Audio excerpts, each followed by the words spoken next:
Who do you think the aliens have abducted? Family? Celebrities? Who do you think the aliens have abducted?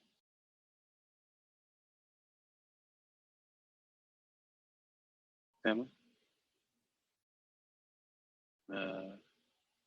Celebrities? And why? Why do you think that? Well, I don't know. I think I wonder. Yeah, Hello? who's been abducted by aliens? Oh my gosh, it's an alien. Sorry. I was waiting on this. I was waiting on you on this well call here. Oh, you popped in at a good time. So, I thought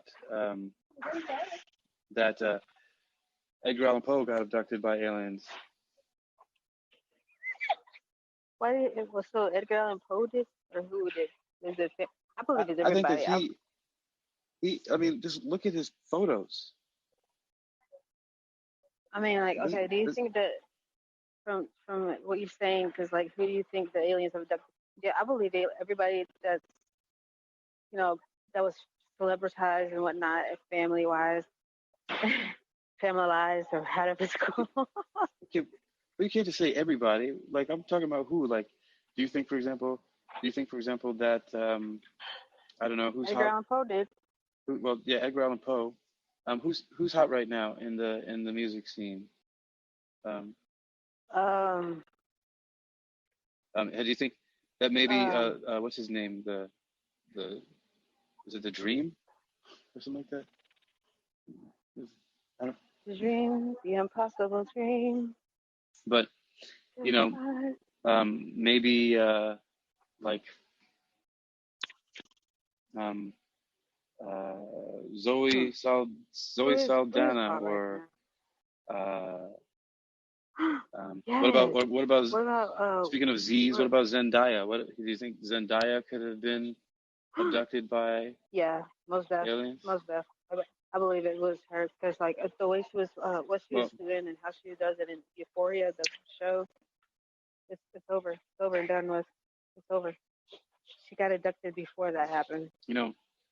That's why she was able to play that so perfectly. Wait, play what so perfectly? Euphoria, inside in the show Euphoria. Yeah, right. So you think that alien abduction imbues one with some type of acting ability? Yeah. Yes. I heard an argument on some talks on Twitter, or actually a talk, but some people were saying about how AI would be much more efficient at doing a lot of things. Like, imagine if all automobiles were driven by AI, and not just like a general, but that because they have so much more processing power, so they can make decisions much more quickly for, if there's going to be an imminent collision and just all kinds of things that the machines can do better. And so sometimes, if you talk about somebody like Zendaya, right,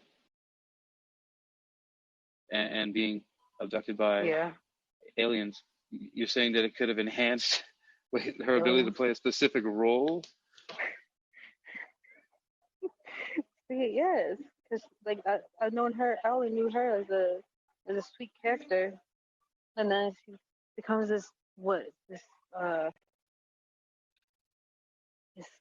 pill-induced person. Like, how do you turn from that to that? I don't know. I mean, tell me how abducted by aliens. You tell me how Jennifer Lopez turned into a ninja in that movie called Enough. How did she?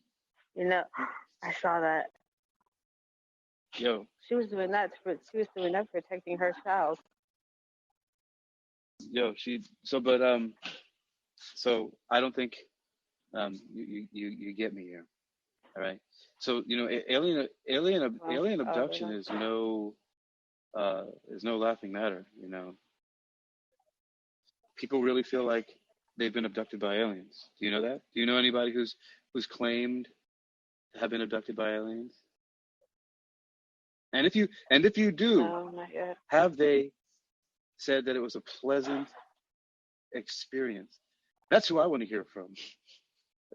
I want to hear from the people who not only claim that there are alien abductions or that they have been abducted by aliens, but that the experience was pleasant, or for any pleasant experience. Have you had any pleasant experiences at all, or any experiences? No, it doesn't matter. Have you, Sarah, had any experiences with aliens at all that you know of, or what people would consider aliens, like a non-human entities, or extraterrestrials? I don't. I'm not sure if this considered, from aliens or whatnot, but I've had, I thought it, like I had dreams of it, but it's just not like it didn't feel like dreams. But You've had dreams of alien encounters, yeah, but they didn't feel like I'm dreams. not sure if it was, it felt real, but it's like I don't know if it was a dream or not. Maybe it was. Like one of those lucid dreams or whatnot. Just the ones that you feel, it feels so real. I don't know how to explain it. Yeah. I thought it was pleasant. But I saw aliens in it. It's just, I don't know, like, it was an abduction or not. So I can't say if it was. Hold on there, cheddar cheese. You were breaking up a little bit.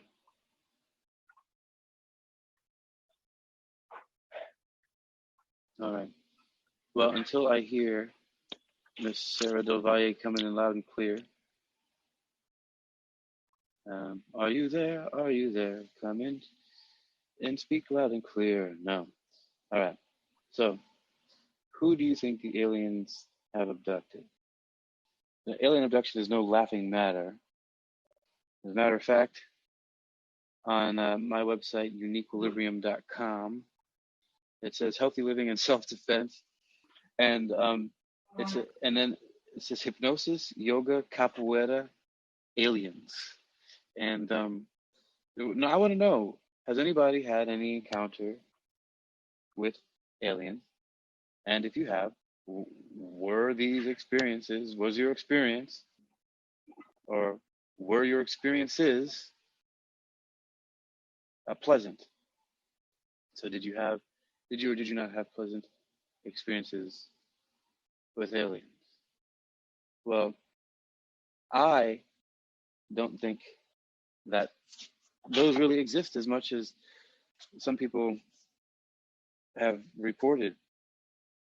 I don't know, or maybe is it that the stories about all of these horrible and terrifying and nightmarish alien abductions are just out there to sensationalize and put attention to somewhere. What would be the point of that anyway? What would be the point of distracting attention about all these frightening alien abductions? What are we looking for here when we're doing that? So, are we looking for the attention to be there for what? Like what could possibly be the outcomes of that? And what kind of things would that steer people to think or think about or keep them in fear of? So maybe those are other questions we can ask about that. But who do you think the aliens have abducted? The aliens. The aliens. Who do you think the aliens have abducted? There are characteristics that the aliens share with all different kinds of other paranormal phenomena. And it's very interesting when you put these things together. You can see that what we're talking about are a class of beings that are in possession of some idea or technology or technodia, that like allows them to basically act as frequency sound waves, and a Fourier transform can translate from a domain of pure information and mathematical relationships and into a sound, like you know how you can record physical sound waves, and how they, when you hear it, when you hear sound, it vibrates at the frequency that you're hearing the sounds, the various sounds, and they shake around the cilia, the hair in your ear, and then your tympanic membrane and all the other fluids, and then they get turned into electrical signals, which your brain then interprets as sound. And then imagine the reverse of that, a person who sings, right? So a person hears that note through that process of hearing, and then, of course, they can repeat the note. Say someone who has so-called perfect pitch, right? And so they sing the note back. And so that's an interesting thing to think about, because you can store a whole range of notes in your mind, in your memory, and they don't take up any space that you know of. You know, just because you know what a piano looks like doesn't mean that when you think about a piano, your head gets as big as a piano. And in the same way, you can sing back the note without having to consciously process all the computations, at least not at a speed that you recognize in order to do it. You just act when you want to remake a sound. So these creatures or beings have all these same features and attributes that could lead one to believe. It suggests that they might be all using a similar type of technology, or be all from some other existence. But I'm just going to attempt to hypothesize and speculate wildly on things just based on the characteristics that these different beings have. And so one of them, which is very interesting, is the ability to appear and disappear. So that's to make themselves visible and invisible. Okay, so appear and to disappear. That's one of the first characteristics that different types of paranormal phenomena take on, or supernatural, paranormal, in that realm. And I'm going to use two terms for beings here, and they're angels and aliens. They both start with A, angels and aliens. Okay, and so angels I'm using in the context of all the ancient and modern religions, mainly the Abrahamic religions. Okay, but angels stand for religious beings, and aliens, of course, for these modern physical beings who supposedly, I'm classing all of them together: the insectoids, the reptilians, the grays, and the whoever else there are, the Lyrans and all of them. I'm putting them all under aliens. Okay, so all of those who supposedly fly spaceships and travel to different galaxies and warp speed, anybody who hangs out with Star Trek and Star Wars, okay, all those different creatures, that's all aliens. Okay, angels, it's all, those two beings who destroyed Sodom and Gomorrah. So angels and aliens. So they have these characteristics. They're able to, one, appear and disappear, right? That's to become visible and then invisible. The next characteristic that all of these beings share, which at first you might think it's the same as what I previously said, but this is to materialize and dematerialize. So interestingly enough, some of these beings can appear and appear materialized, but they can also appear dematerialized. And when they appear dematerialized, they can appear to do something like walk through walls or move through solid objects.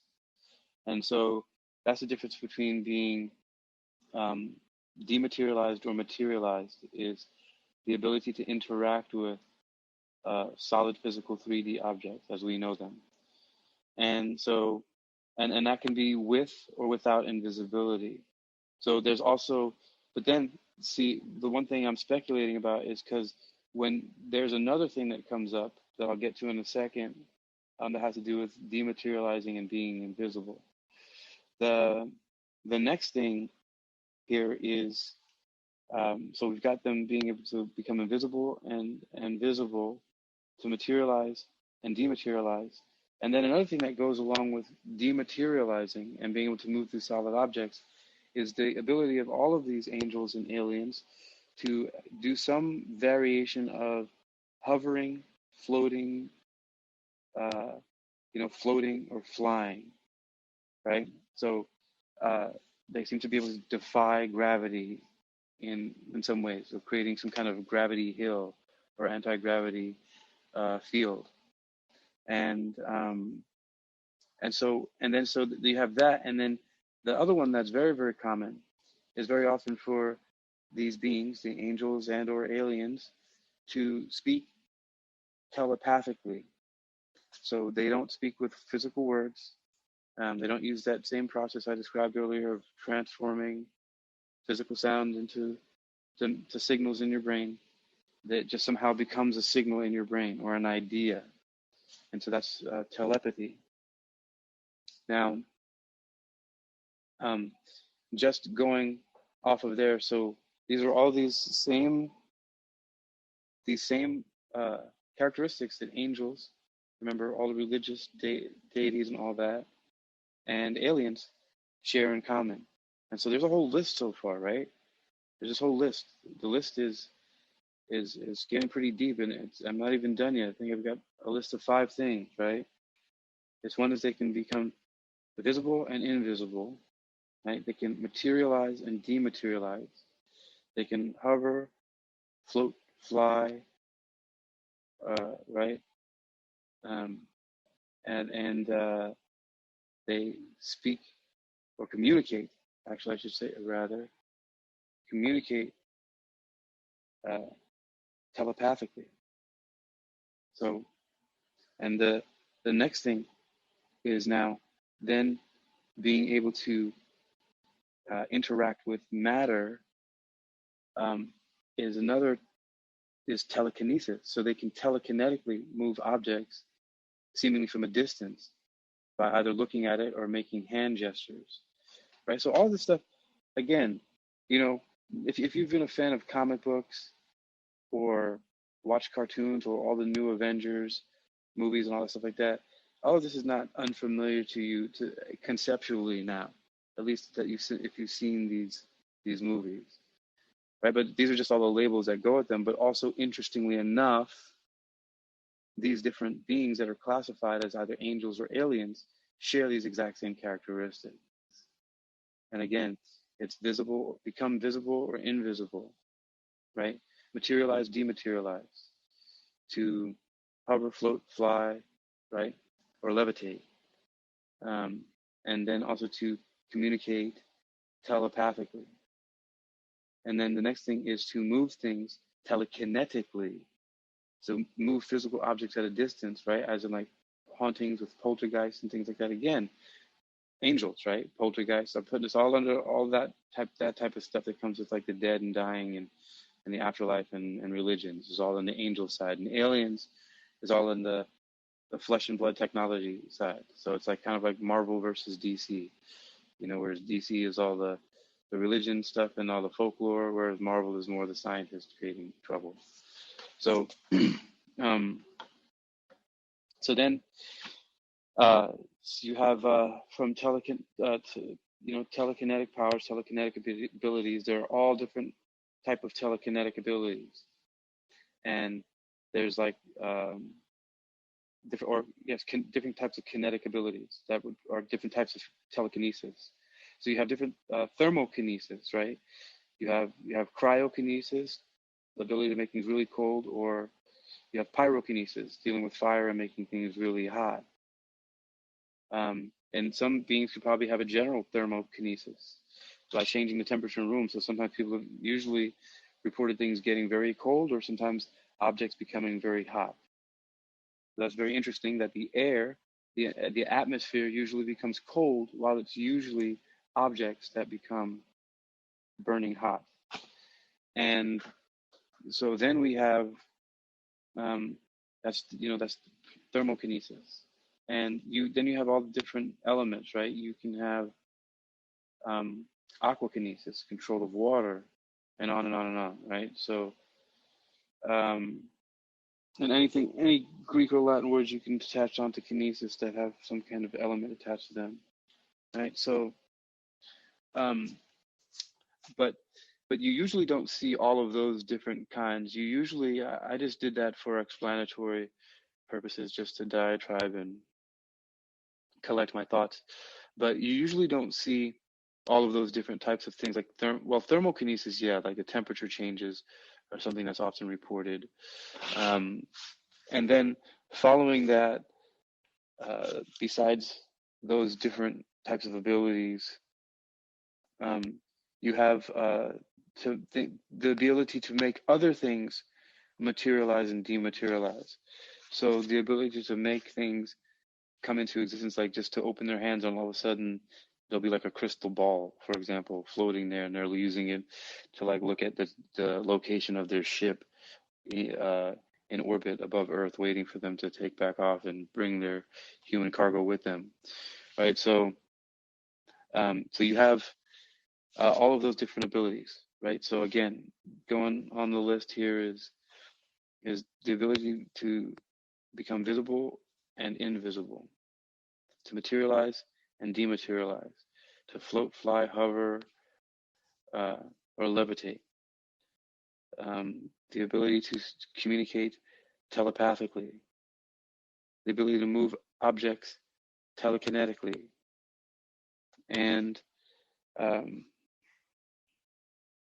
then also the ability. Oh, and then I went over the fact that there's different types of kinetic power, and then also the ability to manifest and demanifest things, or to materialize and dematerialize other objects separate from them. Now, that's not even going into like some people who report changes in weather and how massive electrical systems, get disturbed. So, and that's where that's on the aliens side, right? It's on the alien side.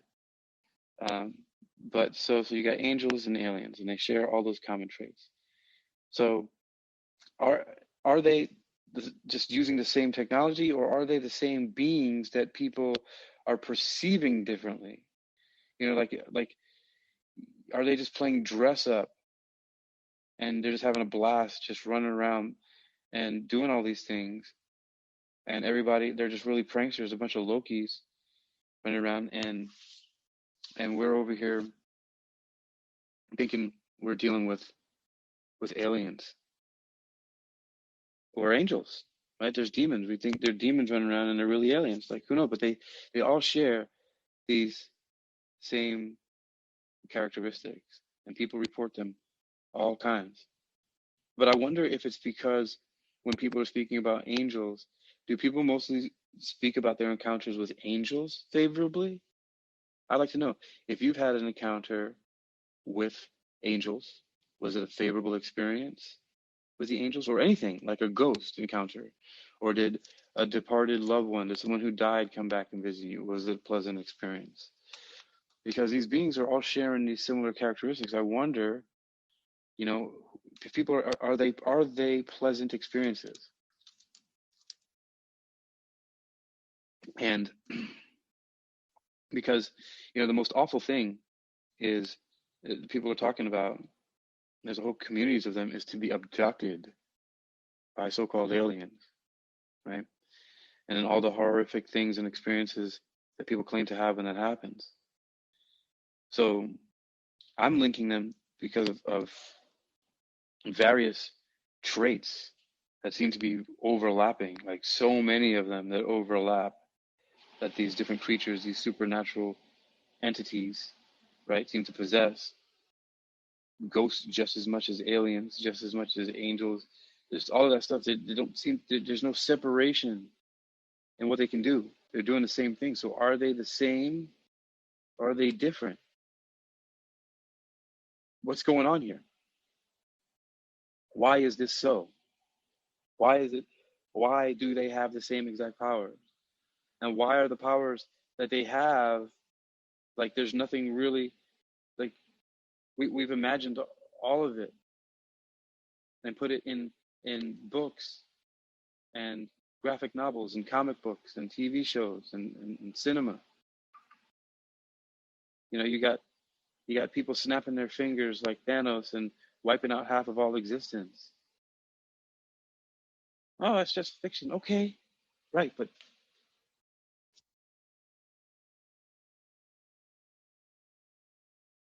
this is a this is I mean, how much worse how much more power or less powerful is that than all the stuff that we're talking about can happen in any of these religions, right? That any of us hold dear, our spiritual traditions. You know, we could we could make an argument that the sun is a lake of everlasting fire, and that somehow that's an actual location of hell. I mean, you got the Greek word for, the sun is Helios, like Helen of Troy, right? And the word soul from Latin, Spanish, you put that together, hell and soul, and you got Sheol in the Hebrew, it's also hell or separation from God. I could be mistaken. The first two, I'm considerably certain of, and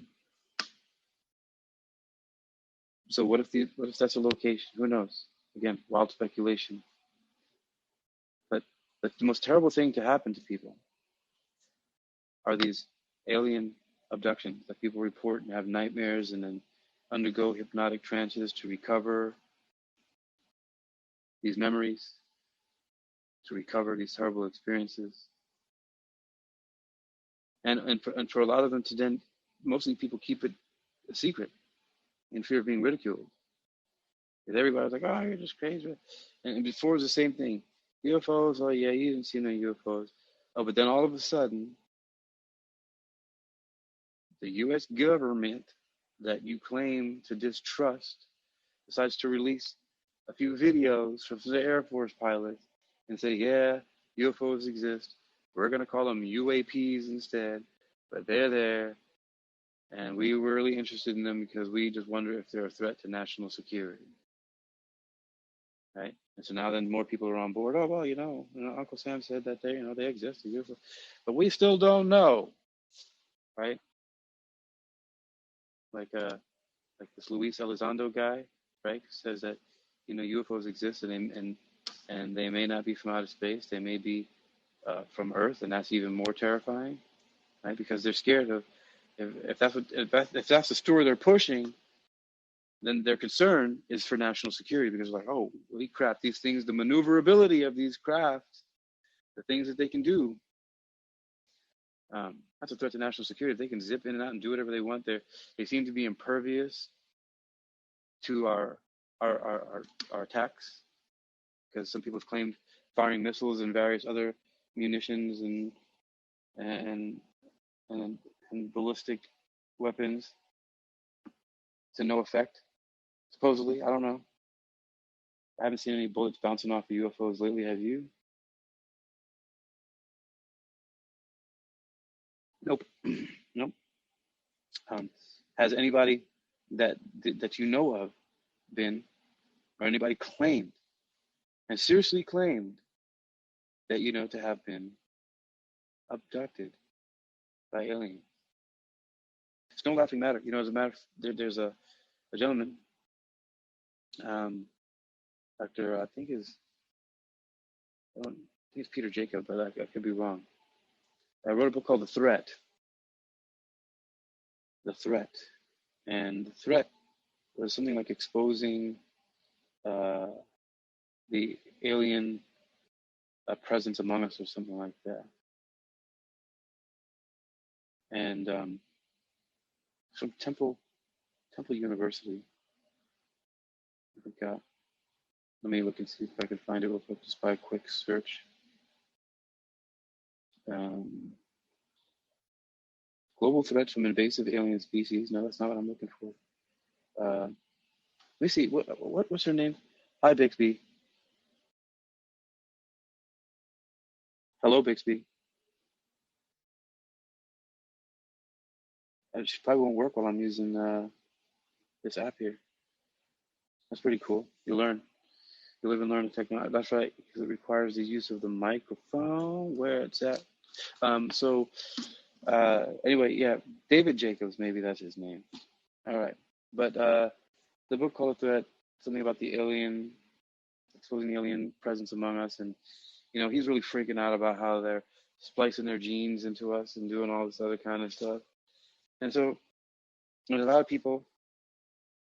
I've written a lot of books. I got into for a short period of time because some very, very interesting things started happening in my life. And so the only thing I could explain, because then I started having flashbacks of other experiences. And so I had to investigate. And upon investigation, there's lots of stuff you can learn from books. I realized that there was something quite peculiar that either was happening or that I was imagining happening, or some forces at work were somehow causing me to have these experiences, right? That's the least probable. Who cares? Who would want to experiment on me, right? All my life, popping in and out, dressing up as aliens, and just doing strange things, right? And just having all these weird experiences just pop up in my life. They're just like little devils dancing around in the basement. They're sitting around there. Just woo! Hey, Terry. Hello. How you doing, man? Hakeem, I like your new profile picture. How new is that? Is that fairly recent, isn't it? Yeah, it's taken on Saturday. Yeah, I like it. You look like a great philosopher. All right. Well, I liked it. I thought it was well representative of my current state of being. It is. Hakeem, that was a compliment, my friend. Yeah, thanks, man. Right. Travis Walton is one case I always think of when alien Fire in the Sky. Fire in the Sky. It's one of the best documented and researched in a way, because there was multiple witnesses that saw him got zapped by this beam of light. He disappeared for, was it 5 days, 6 days? And the police searched with dogs, sniffer dogs, trained for searching for human beings, and they found nothing. And he reappeared, as I say, was it 5 days later, roughly, at the side of a road. And this all happened in Arizona, because he was a forestry worker, wasn't he? And I think he's been put to the lie detector test several times, passed it. And he always stuck to his story, and it's very hard to call that man a liar, especially when there was witnesses who saw him almost rising. Well, he's a liar. He's a what? You call him a liar? Really? Well, you said it was very hard to call him a liar, so I thought I'd give it a try. Wasn't so hard. Oh, okay. No, I don't know. It's a very convincing story. You're right. It's one of the best ones. Yeah, it's one of the ones that comes up over and over again in the ufology circles, for sure. Yeah, and I don't claim to have had any abduction experiences, but I've had many a UFO sighting, at least 3. No contact of any kind? Possibly telepathically. Okay. Well, I was meditating once, and then I got this image come into my head of this figure, or more of a face, really. And within a few minutes of having this image come into my mind, my young brother came running into the house. It says, quick, there's a UFO. I said, what? So I came out of my bedroom, ran down the stairs, went outside. And I don't know whether it was a UFO or it could have been. It was early afternoon, and it was just like an orange light moving. It wasn't moving fast, so it could have been a daylight asteroid, but it looked orange and it was moving at a steady pace across the sky. It looked quite big from our vantage point, but I just thought that was interesting. I was meditating. I think I was only about 19 at the time. I was meditating, and and then all of a sudden this thing appears. But anyway, but also another interesting point about how abductions and UFOs have been accepted into popular culture. The famous anal probe. Oh, right. Yeah, it's almost become like some comedians a standby, like, you know, you don't want to get abducted, or you might get the anal probe, and you know that's all. Yeah, the old comic trope. Yeah. So yeah, that's my contribution, Hakeem. Well, I appreciate your contribution, Terry. It's good to run into you again and talk to you and get to show off my new profile here. And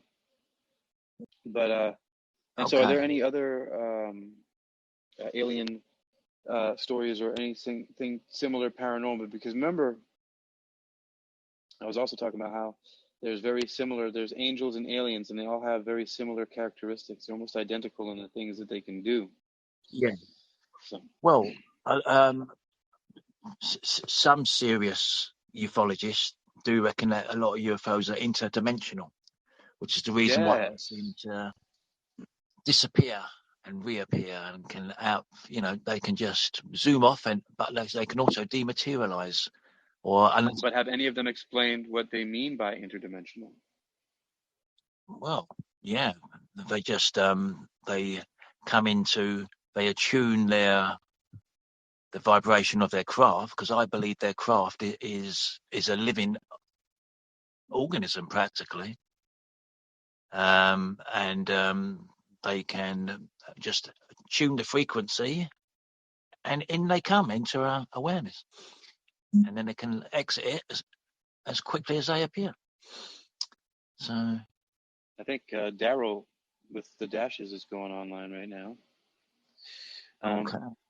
Well, thank you. I appreciate that. I have a slightly different perspective because of just some mathematical formulation, one called a Fourier transform, which shows how you can translate information from one domain of a non-physical domain into a physical domain. And I find that fascinating that in the possession of that technology, I don't see how it's such a far stretch to imagine that somehow you can also, just in the way that you can imagine a huge building, but a huge building doesn't have to pop up in front of you, in the same way that information, just like that. Imagination is one of the best examples of how you can have an entirely non-physical realm or a world that you can navigate similarly as you do in this three-dimensional physical world. Yeah, exactly. Our imagination is the language of the soul, of course. All right, Hakeem, it's been great talking to you as usual. Yes, sir. Thank you, Terry. Be well. And I bid you good night. That was Terry, ladies and gentlemen. Always great to hear him gracing the halls of wisdom. Thank you, Terry. Who do you think you've been listening to? Who do you think the aliens have abducted? Family, celebrities, and why? You know, it's a very loose question. It's a very serious subject. I mean, being abducted, but by anything, let alone by aliens, it's got to be the top of the line, a traumatic thing. But, also, you ever guys have seen the movie Men in Black, and they have all these different zany characters who it's obvious looking at it, it's like, oh yeah, they've got to be an alien, right? And, it turns out to be all these, basically refugees, aliens that are residing on Earth in disguise. And, most of them are benevolent or benign. Some of them come there, unwittingly against, the rules of the galactic federations or whatever's going on, right? But they all have the same characteristics. Cicely Marie Goose, what's up today? Nothing much. You kind of just tapped into one of my favorite conversations.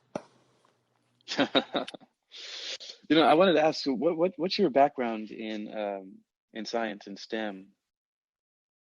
I am a horticulture and environmental soil science kid.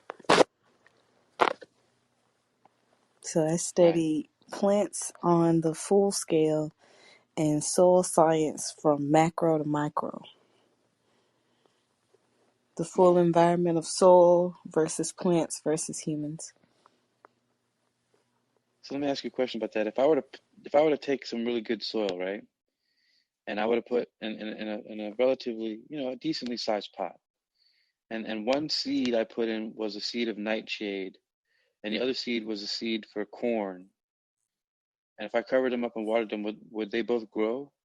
Like all things else being equal? It depends on what chemistry was used in that soil, because some seed types and plant types prefer a different type of heat level. You got two plants that are Sure. pretty close in time of year that they would be planted, corn and nightshade, because the nightshade family is the tomato family. They use pretty Yeah. similar fertilizers. It's actually encouraged to plant Don't eat corn with tomatoes, other people. crops anyway, just to make sure. Yes, Yeah. good tomatoes. So, but yes, all things being equal in me, because they are so close, and yes, you can plant corn with other crops. For the most part, they're going to come up if you treat them well, and they could be in the same soil. Right. Yes. All right. It also depends on if the type of seed you planted is aggressive towards other plants. And this is a concept where aliens don't seem too far-fetched when you realize that every plant planted in the soil its seeds are protected by the mycelium, which are like the mushroom fungus colonies, but they branch out like Yep. veins throughout the entire soil. And the trees have Yep. full tapping roots that pass on nutrients to their favorite offspring. So say for instance you have a nightshade, Mm. a corn, and a sunflower. You know, sunflowers Mm. will bully your nightshade family and take all the nutrients from them. Yeah, I'm not surprised. They get They really have big. a rougher, tougher root system, so they'll take over anything. So Yeah. in this aspect, studying this type of stuff, I do believe that aliens have made contact. We have too much technology and like developmental leaps for society. Like there's so Yeah. Well, many developmental leaps in our history. that's the other thing What were is you that saying? we do have developmental leaps, but also we're still so far behind in what is actually what actually is extant. So we have limited access, and that limited access is somewhat like a technological cage made of the lack of technology. Like for Yes. some for some people, there's a breakaway civilization there's people running around who have already humans who have already seen the entire solar system and been to other galaxies, and they have bases all around Earth, and they pop in and out and they screw with people. They make us think that they're aliens, and they have alien robots that look like gray aliens that are filled with gold wiring, and they're just having a ball, just exploring the universe, and we're like their petting zoo. And the one of the things that they need for fuel, um, is gold and death. I don't know. I thought I was gonna come up with something clever, but I didn't. I don't know. But It's interesting. It's I seen a young lady earlier this week. She said before the sun turned us copper, before the experiments, and I was like, why are so many people talking about experiments? Or as Terry said, that probe. It's always a probe experiment. And I think a lot of them are more subtle. And to be honest, I think we have aliens among us, but they don't look like the ones on TV. well, It's according down. to David Jacobs, it's not even anymore. It's so. Did you ever see Ghost of Mars? I haven't. Oh, yes, I have, where they were showing that Mars had leftover water deposits or minerals from where water was. I don't know. They may have named it. That sounds like a documentary more to me. I'm talking about a movie with Ice Cube in it. Oh, yeah, that was probably a documentary. I watch a lot of those. Well, what about Fallen with Denzel Washington? Yes, I have seen that one. Time is on my side. And so he was the demon Azazel, and he would just pass from person to person through touch. Yes. That's more of an So, alien force to me. okay, there you go. So that is is also something that is far overlooked. Everybody's all about the UFOs and the flying disc and the technology, when the actual alien presence is an infectious spirit Yes. that can I be called refer a to some, demon. it's almost parasitic. And the earth Right. itself has its own energy, its own living being, and it's trying to get rid of parasites. If we look at Yeah. the earth as a living, breathing force, and everything on it was made to work together in symbiosis, we can see that it's made to correct itself. The world starts correcting itself Right. after a while. And you can look at astrological charts as well, because America's at its Pluto return, and that's 200 years of civilization. Usually they collapse after that. Right. So But that's it's an infiltration of that parasitic alien force.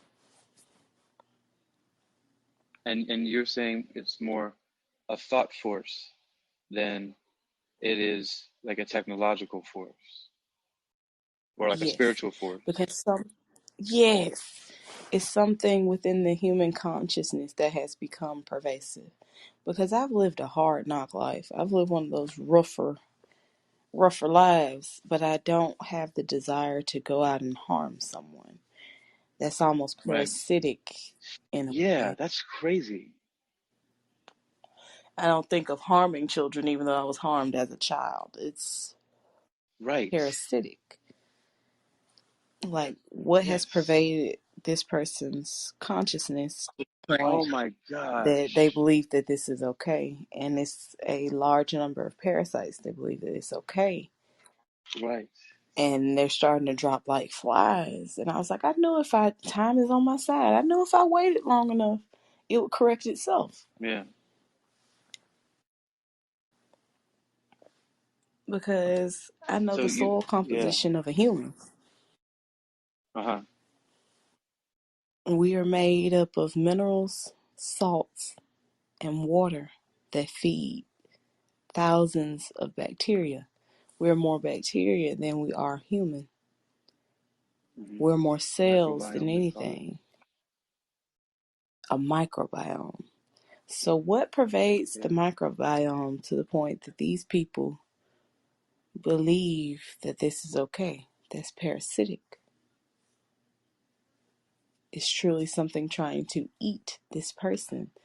Just like we have evidence of fungal diseases that affect bugs, and even after the bug dies, it takes its body Yeah. and moves their body to Yep. a high point where they can release their spores. And That's right. I look at people, and if this is evident in other animals, what makes us these cellular creatures immune to this? Right. Exactly. What makes us immune to it? We're not so conscious that we are immune to alien or fungal or spiritual forces. But some people are to a certain extent, or some people get over it. You know, like you get over a cold, you know, Right. or sometimes if some people, and this is not, I am not a medical doctor and I have zero medical training, everybody. Please do not listen to anything that I say that has anything to do that might save your life or you might die. Me as Okay, well. I'm not a doctor. I like to put that disclaimer out there. right? But you know, some people, you know, it's like think, you know, that you can um, cure everything one single way. Oh, you know, one example. This is a little side note. Is this I was telling somebody today about the American Psychiatric Association. The seal of the American Psychiatric Association features Dr. Benjamin Rush, who was the personal physician to George Washington and actually killed him through heroic medicine practice of bleeding a pint of blood out of a person when they got ill, like had the flu or something like that, and then kept on bleeding an extra pint, thinking that the more blood they took out, the more it would cure the person, and that's what killed George Don't Washington. get me started on how modern medicine has really done us for a doozy, because you know the medical standard that they still use today in modern obstetrics and OBGYN work is based off the work of a man that experimented on female slaves. And he said because the black women survived hysterectomies without anesthesia, that black women Anesthesia. were without anesthesia, took out their entire organ. All of the reproductive organs were taken out without anesthesia. And because the black women survived and the white women didn't, we were counted as stronger. That's a pervasive illness to me, because how can you view that as not being torture? And that is the alien presence amongst us. That That kind is of the mindset alien that, presence, whatever you want to call it. That is alien. well, if the president is involved in such things, then yes, we have an alien president. But the alien presence is that kind of evil mindset that just makes these kind of, just first of all engages in such things and then makes these pronouncements. Like, oh, It because of does. this, because A, we did A, and so it means this. We're just going to interpret it as this. Mm-hmm. Or how autistic studies are only done on young white boys, and the qualifications for autism do not view any other race, creed, nationality, or gender. So the diagnosis for it is based off of if you fit the role of a white male. And obstetrics is, can you fit the standard of a white woman? Do you have this fragility, or do you have the fragility of a black slave? All right, I'll take you one step further here. In that same vein, one of the reasons why we have such problems with adverse events in the medical industry is because the experiments are done on a specific category that's called it's a white Caucasian men in their prime, Caucasian males in their prime, from the age of 25 to 65, which have a specific metabolistic metabolic profile. That is, they have a very specific metabolic Yes. profile. And so when drugs are tested to be safe against a very specific metabolic profile, okay, and now I'm going to take this term metabolic profile to make another point too. So let's hold on to that term. But when you test something as safe for this very specific metabolic profile, it's safe for that very specific metabolic profile. You don't then go Mm-hmm. and say, this is now safe because these are humans, so it's now safe for all humans. And so what has been found is that women, first of all, of course, suffer the most because these weren't primarily tested on women. It was tested on a certain profile, which are male. And then, of course, it wreaks havoc on anyone who's not Caucasian because it wasn't tested for safety on their metabolic profile. And so then on and on and on, anybody who's different, and then children, right? Because they're not males in their prime, right? So if you're under 25, right, and under a certain weight and so on and so forth that they have in their prime, then these medications are going to definitely affect you much differently. I mean, the Human Genome Project was completed in June of 2000. The Microbiome Project was undertaken. We already had studies about the differences between prodrugs and active drugs and how that interacts with the CYP450 enzyme system and who has more of CYP450 enzyme system and not, and on and on and on in pharmacobiology and pharmacogenetics, but yet still everybody gets prescribed the same thing based on the safety profile and the metabolic profile of one specific demographic, and that's just insane. And then it's a crazy experiment. It really is. It's an insane experiment because And it's one of the longest standing experiments too. How does this affect this? Yes, we tested it on this first, but how does this specific factor test in this market? How much money can we make? But without any clinical support or any idea, like we're not going to tell them what the metabolites might be interactive with, or that it might interact with other drugs that they're on, or so on and so forth, and just with their lifestyle, it's just unleash it. Absolutely. But no, so and yeah, and things like that should be, I think, alien to human spirituality and human thought. But I wonder if it is. I wonder if the things that we consider alien are actually of human or so-called human origin. And then what do we define as human? Is it just, are we just talking about those who, I think most of us would agree that it's a definition of beings that are relatively, primates like us that were born of genetic material on this particular planet that we call in this solar system, so, but what is that all that makes us human, this biological meat suit that we have? Or what about the thought? And what is it about this like type of weird experimental thought that people have nightmares of, that manifest in things like these alien abduction nightmares and experiences, which makes a lot of people question whether or not they're real or whether there's some type of manifestation to be able to express or have a catharsis of something that's really happening, which is this massive and widespread abduction and experimentation on people. There's a book, one of my favorite books is called Thanking the Monkey, Rethinking the Way We Treat Animals. And in one of the panels of art in the book, one of the sketches was there. It looked like from a Far Side comic, and it was a UFO with a flying saucer, typical old school flying saucer shape, with two aliens sitting on the edge of it with fishing poles. And at the edge of the fishing poles each one of their poles were two humans. And one of them said to the other one,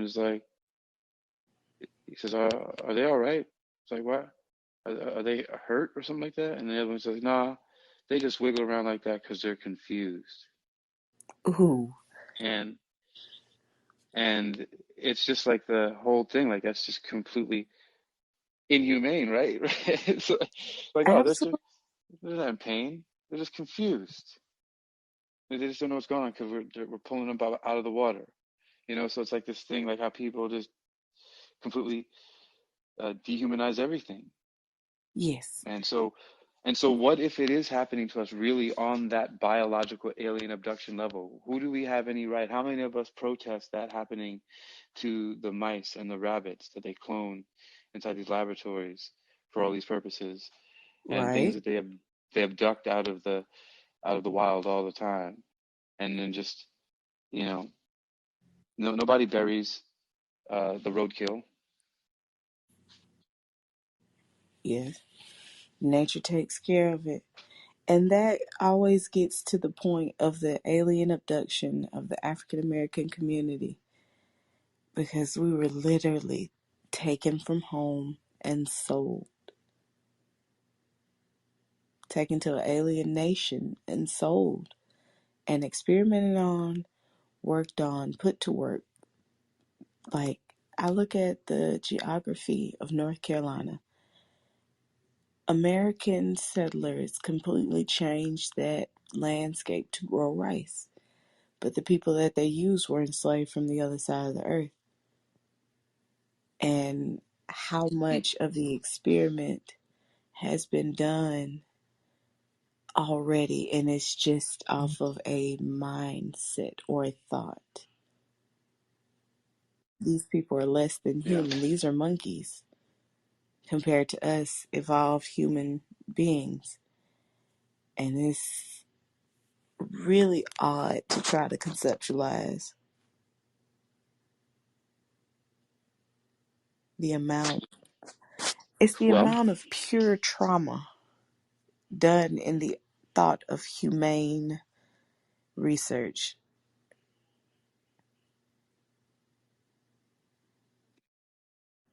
yeah. I mean, first of all, what's so wrong with the whole abduction of people from the African continent? What's the problem with that? Didn't it bring us modern society? Didn't all that work help bring us to where we are today? I mean, um, In more than one sense, yes. But so the generational trauma of that still rings like dropping a pebble into a river. The waves are still rippling out all the way through and through in all aspects of Black American life, because it becomes an alien experience of everyone wants to be like Black people. They love the rap, but we don't have a culture because we're so new. hmm, But everybody emulates it. It's almost like the Truman Show. Have you ever seen that movie? it's one of my most I don't know, revered horror films. Yes. But that's my experience as a I mean, Black except the woman. end, it has a kind of a happy ending where he gets to walk out. But yeah, I mean, it's still that's what. Yeah, I know. I talk about that all the From time. So you understand the idea of, since technology has become so prevalent, we are able to track people on new levels and suggest so many things on new levels. And I feel like I'm So like, that's why I made the point earlier to talk about the specific profile. Remember, I said metabolic profile yes, because I knew that it would lead to this. But please continue. base.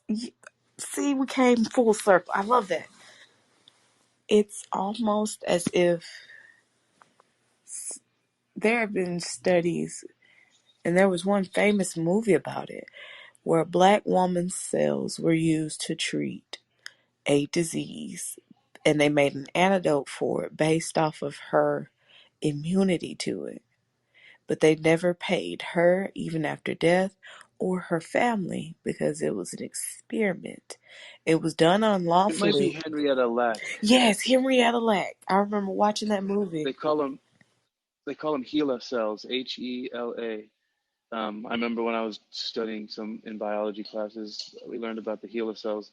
Yeah, but it wasn't until much after I learned.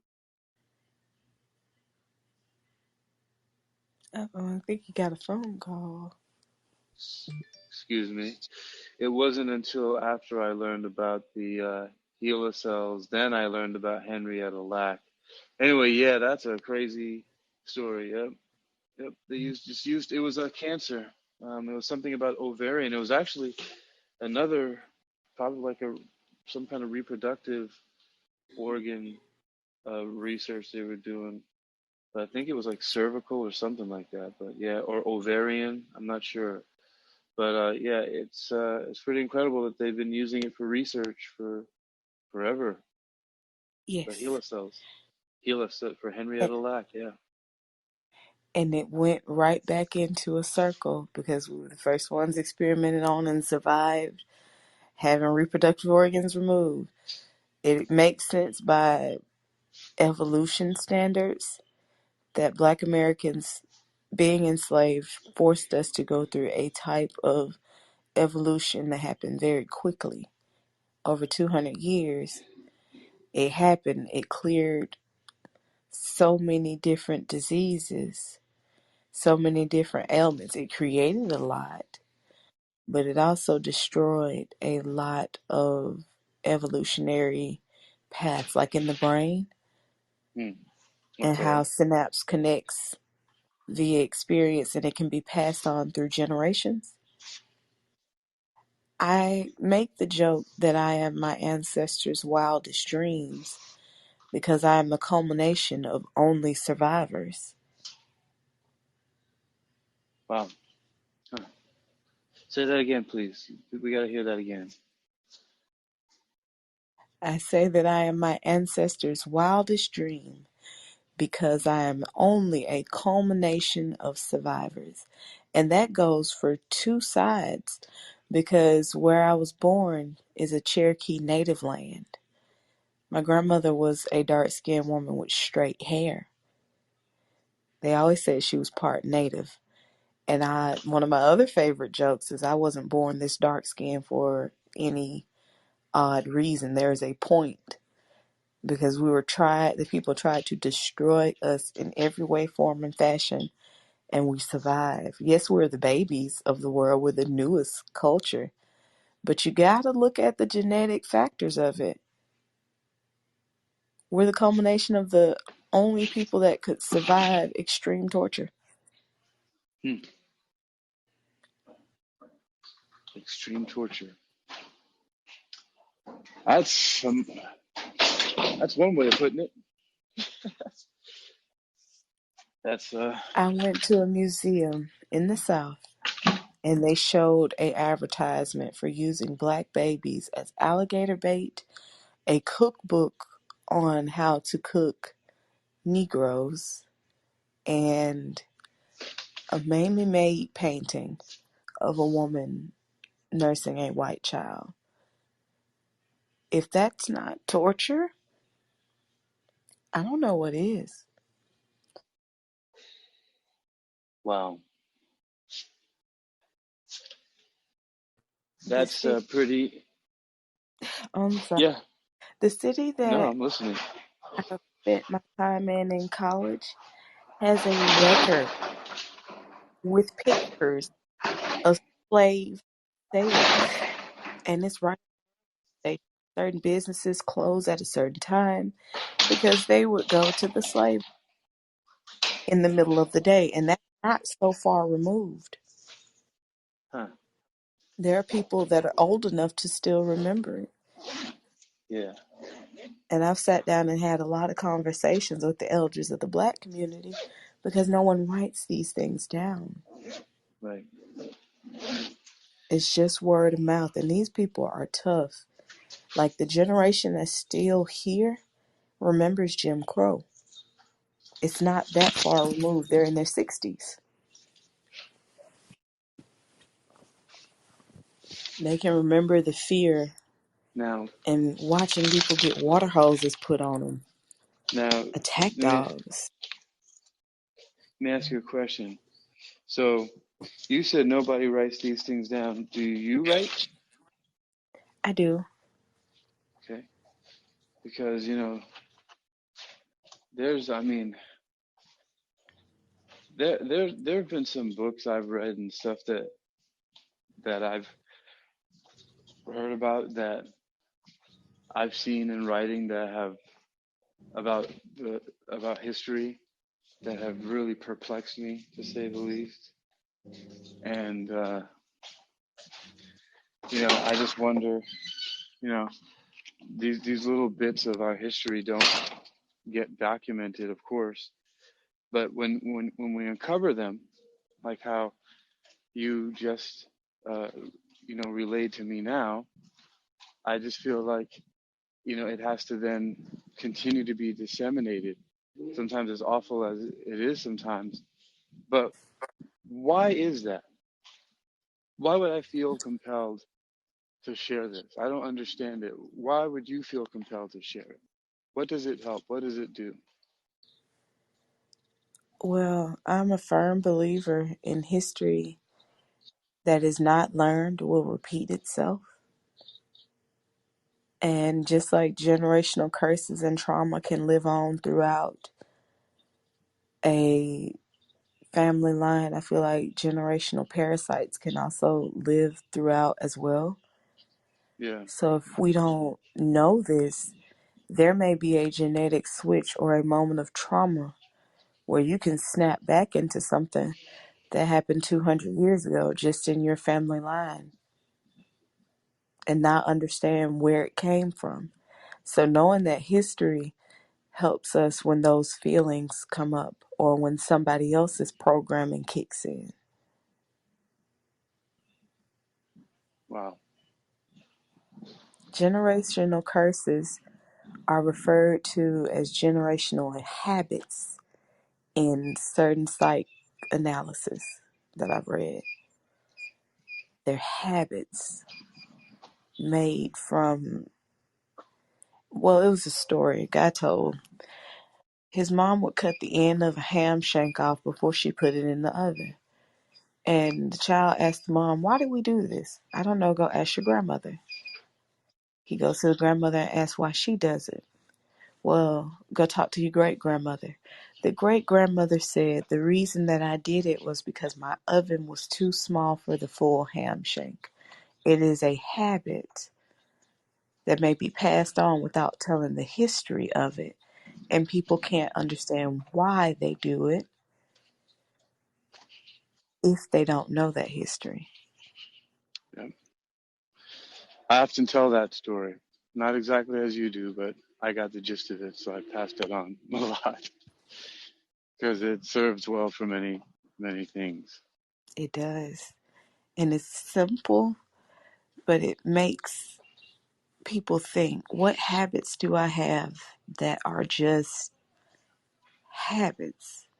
Is there anything that I can change? Because I feel like I have rewired so many parts of my brain from that trauma area, because people always tell me I've broken a lot of generational curses. But in my mind, I've broken a lot of generational habits. Hmm. This habit did not work with me, so I changed my mind about it. Right. Like Yeah. I don't yell at kids. I just, it's certain things that I see people do that's a generational habit that I say, It's no, I don't like that. unnecessary. Yes. I have that in common with you. I just don't do it. It doesn't make any sense. I don't yell at adults. Me neither. It doesn't make any sense.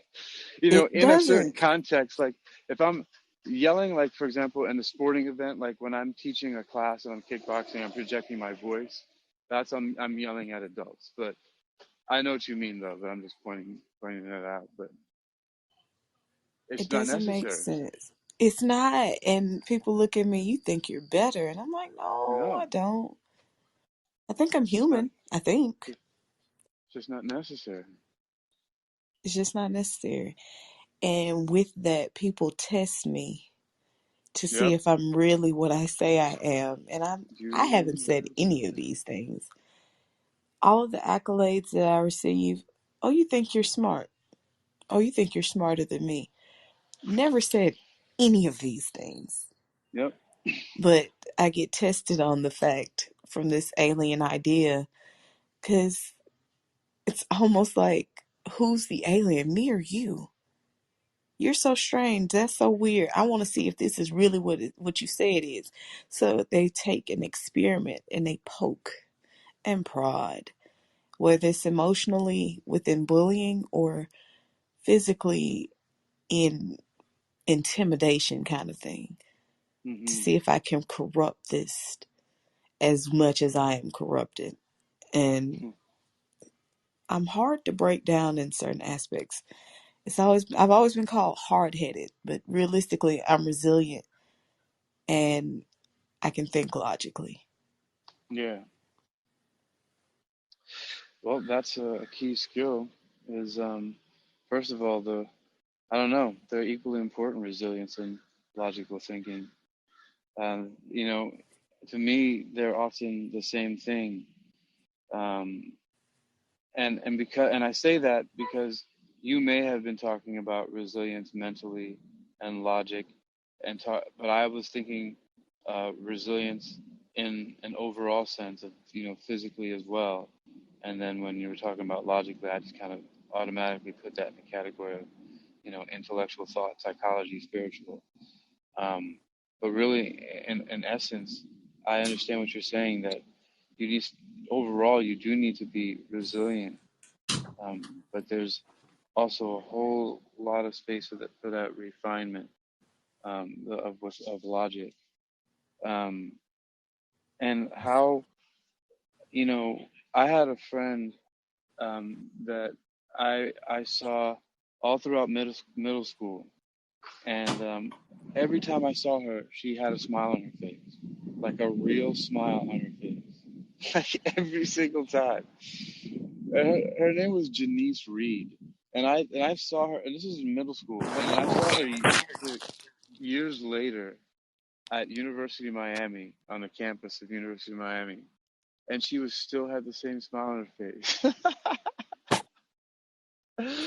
And I remember sometime around high school, I remember I asked her once, I was like, Janice, I was like, why is you always smiling all the time? And her answer, she was like, people, because people.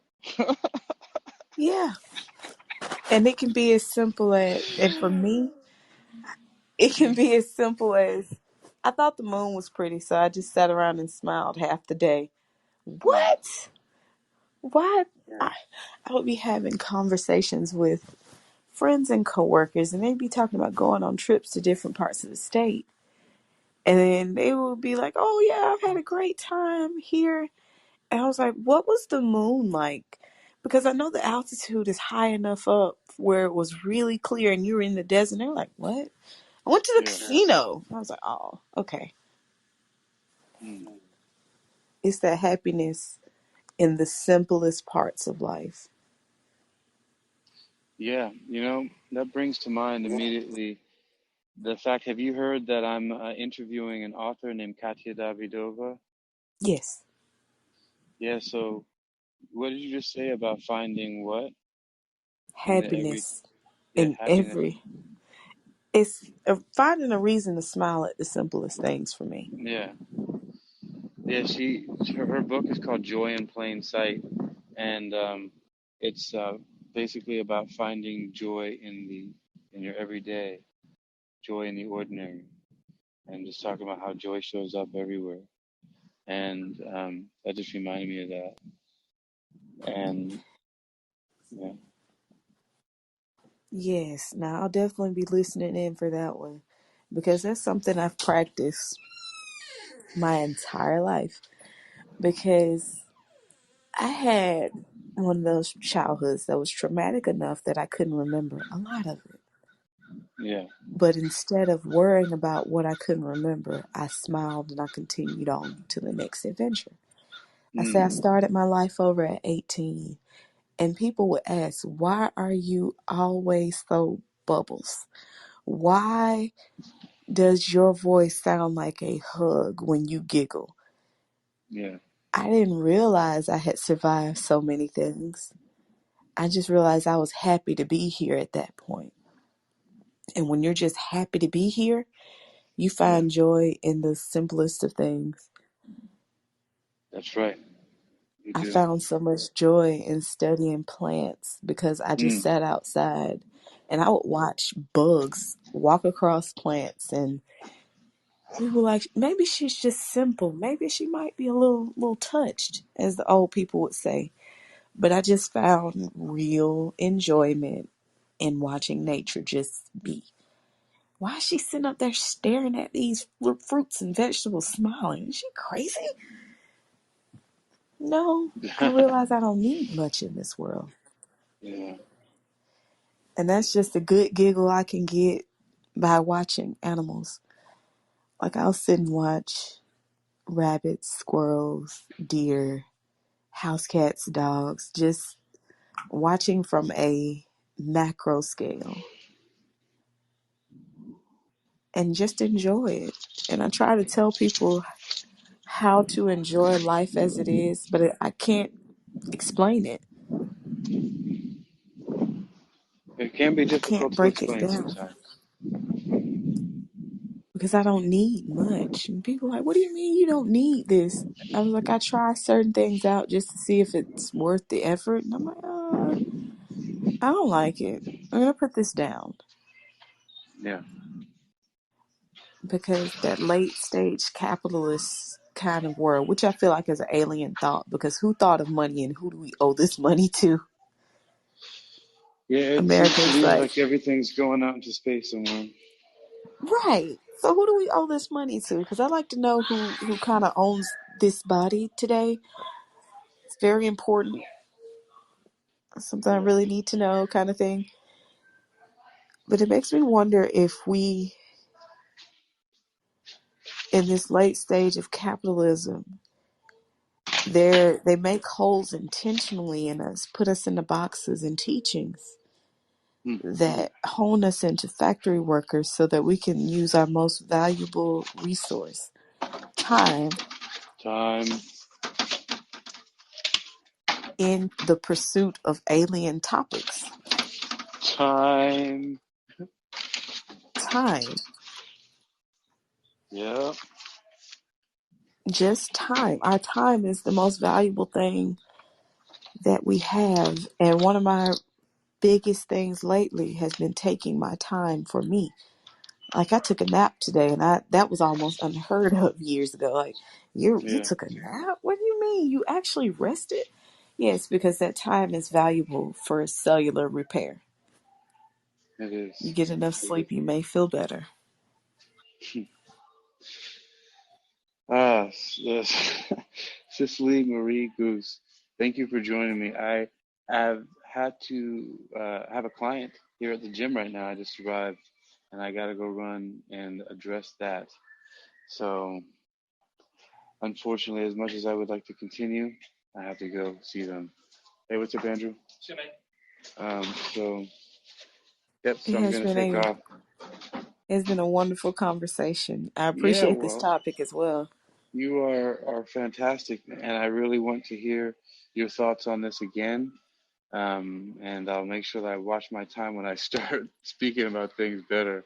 I need to have time because I want to be able to speak and listen more. So it was great hearing your thoughts as usual. Thank you so much. Thank you. Have a good day. All right, later.